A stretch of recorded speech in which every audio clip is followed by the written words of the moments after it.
सदक़तुल फ़ितर के हवाले से कुछ बातें अर्ज़ करना चाहूँगा।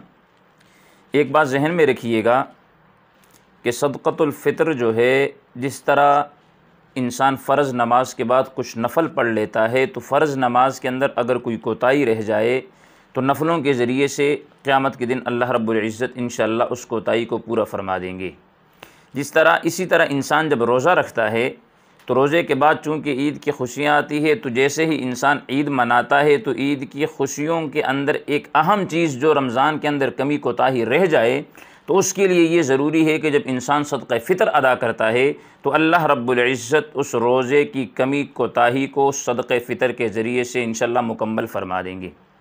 अब सदक़े फ़ितर का निसाब आप जहन में रखें कि सदक़तुल फ़ितर का निसाब आम जो ज़कात का निसाब है, कि अगर एक शख्स के पास 50,000 रुपये है तो इस पर ज़कात भी फ़र्ज़ है, सदक़े फ़ितर भी वाजिब है, क़ुरबानी भी वाजिब है। समझे मेरी बात? कि अगर उस पर 50,000 रुपये है, ज़कात फ़र्ज़, क़ुरबानी वाजिब, सदक़े फ़ितर भी उस पर वाजिब हैं। या इसी तरह अगर उसके पास कुछ थोड़ा सोना पड़ा है, थोड़ी चांदी है, 10,000 नकदी है, इन सब को मिला के अगर बनाएँ तो 50,000 रुपये या 52.5 तोला चांदी या उसकी कीमत बन जाती है, तो ऐसे शख्स पर ये सदक़े फ़ितर वाजिब हो जाता है। लेकिन ये बात ज़हन में रखें कि ज़कात और सदक़े फ़ितर के अंदर एक वाज़ेह फ़र्क है, और वो फ़र्क ये है कि ज़कात अदा करना जो है ना, ये इंसान पर फ़र्ज़ है, और सदक़े फ़ितर अदा करना ये जो है ना इंसान पर वाजिब होता है। और ज़कात और सदक़े फ़ितर के दरमियान दूसरा फ़र्क ये है कि ज़कात अदा इंसान उस वक़्त करता है कि जब उसके पास माल तिजारत हो, सोना हो, चांदी हो या नकदी हो, यानी ये ज़रूरत से ज़ायद माल वग़ैरह। अब माल तिजारत इन 4 जिन्सों को मिलाएं या इनमें से हर एक का वो मालिक हो तो उस पर ज़कात फ़र्ज़ हो जाता है। लेकिन अगर एक इंसान है, उसके पास ज़रूरत के अलावा घर के अंदर कोई माल पड़ा है, सामान पड़ा है जो उसके ज़रूरियात ज़िंदगी से हट के पड़ा है, उसको भी सदक़े फ़ितर के अंदर मिलाएंगे। अगर वो मुकम्मल निसाब बनेगा तो ऐसे शख्स पर सदक़े फ़ितर क्या होगी? वाजिब हो जाएगी। अब रही बात ये कि सदक़े फ़ितर इंसान किसकी तरफ से अदा करेगा? अपनी तरफ से सदक़े फ़ितर अदा करेगा। और जो इंसान के नाबालिग़, जो बाप की नाबालिग़ औलाद है, छोटे बच्चे हैं, बच्चियां हैं, उनकी तरफ से भी सदक़े फ़ितर बाप के ज़िम्मे होगा। हाँ, जो बालिग़ औलाद हैं, बेटे हों, बेटियां हों, तो उनका सदक़े फ़ितर वालिद पर वाजिब नहीं होता। अगर वो इकट्ठे हों और वालिद अपनी तरफ से सबकी तरफ से अदा करना चाहे तो इसके अंदर कोई हर्ज भी नहीं है। इसी तरह सदक़े फ़ितर के हवाले से ये बात ज़हन में रखें कि सदक़े फ़ितर उसी शख्स को दे सकते हैं। आम अल्फाज में यूँ समझें कि सदक़े फ़ितर के मुस्तहिक़ वो ही लोग हैं जो ज़कात के मुस्तहिक़ हैं, यानी जो ज़कात के निसाब के मालिक नहीं हैं, ऐसे लोगों को सदक़े फ़ितर देना वाजिब है। और अगर कोई ऐसे शख्स को सदक़े फ़ितर देता है कि जो शख्स ख़ुद जो है वो ज़कात के निसाब का मालिक है, तो इस सूरत के अंदर इसका सदक़े फ़ितर जो है वो अदा नहीं होगा।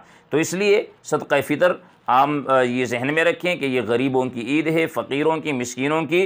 तो आइए हम देखें कि रमज़ानुल मुबारक के इस बाबरकत महीने के अंदर हमारे पड़ोस के अंदर अगर कोई गरीब है, हमारे करीब के अंदर कोई अज़ीज़ रिश्तेदार है, वो गरीब है, कोई रिश्तेदार नहीं है लेकिन वो बेचारे गरीब हैं, तो हम अपने बच्चों के लिए जहाँ ईद के कपड़े ख़रीदते हैं, उनके भी बच्चे हैं, उनके बच्चों के भी दिल हैं, उनके बच्चों का दिल भी करता है कि हमारे लिए ईद के मौके पे नए जूते हो, नए कपड़े हो। तो आइए हम भी अपना सदक़े फ़ितर सारे निकाल कर गरीब, मिस्कीन और यतीमों को दे, या इसी तरह जो मदारिस दीन के क़िले हैं उन मदारिस के बच्चों को दे। तो इंशाअल्लाह दुनिया के अंदर भी अल्लाह रब्बुल इज़्ज़त हमें नवाजेंगे, हमारे रोज़े भी मकबूलियत के करीब दर्जे तक पहुँच जाएंगे, और इसी तरह आखिरत के अंदर भी अल्लाह रब्बुल इज़्ज़त हमें मकाम अता फ़रमाएंगे। लेकिन ये बात याद रखिएगा कि सदक़े फ़ितर रमज़ानुल मुबारक के महीने में अदा करना ज़रूरी है, ईद की नमाज से पहले पहले अदा करना ज़रूरी है। लेकिन अगर कोई शख्स अदा नहीं करता और वो समझता है कि ये मुआफ़ हो गया, तो ये उसका वहम व गुमान है। ये मुआफ़ नहीं होगा जब तक कि अदा नहीं करेगा, उस वक़्त तक सदक़े फ़ितर इसके ज़िम्मे में वाजिब होगा। तीसरी एक अहम बात और भी है, वो ये है कि सदक़े फ़ितर को किस चीज़ में से अदा किया जाए। देखें, अल्लाह रब्बुल इज़्ज़त ने अगर इंसान को माल दिया है तो उसको चाहिए कि वो किस से सदक़े फ़ितर अदा करे। अगर उसके पास इससे कम है तो वो उम्दा खजूर उसके ज़रिए से, जिसकी कीमत 1000-1500 रुपये बनती है फ़ी कस, उससे अदा करे। लेकिन एक नॉर्मल और मुतवस्सित आम घर है, आम आदमी है, तो इसलिए उसके लिए ज़रूरी है कि वो सदक़े फ़ितर गंदम से अदा करे। लेकिन अदा करना ये क्या है, ज़रूरी है, यानी जिस चीज़ के अंदर गरीब का ज़्यादा फ़ायदा हो, कोशिश ये की जाए कि सदक़ात ज़कात में उसी चीज़ को सामने रखा जाए। अल्लाह रब्बुल इज़्ज़त अमल करने की तौफ़ीक़ अता फ़रमाए। व आखिरु दावाना अनिल हम्दुलिल्लाहि रब्बिल आलमीन।